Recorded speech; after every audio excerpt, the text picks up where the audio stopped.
Bulan Juni menjadi bulan Presiden pertama Indonesia sekaligus proklamator Bung Karno. Adapun acara puncak Bulan Bung Karno akan dilaksanakan hari ini Sabtu 24 Juni 2023 di Stadion Utama Gelora Bung Karno.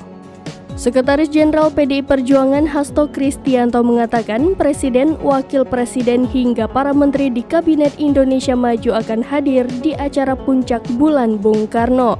Sementara itu, Ketua DPP PDI Perjuangan Puan Maharani mengatakan akan ada kejutan yang bisa saja terjadi di puncak peringatan Bulan Bung Karno.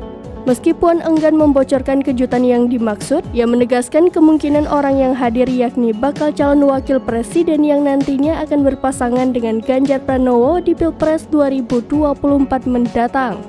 Selain itu, sebanyak 3.000 penari akan menarikan tarian khas Bali yakni tari kecak dalam acara peringatan puncak Bulan Bung Karno tersebut. Tari kecak tersebut dipersembahkan oleh putra bungsu Bung Karno, Muhammad Guruh Irianto Soekarno Putra atau Guruh Soekarno. Guruh menjelaskan penari tari kecak tersebut seluruhnya adalah wanita.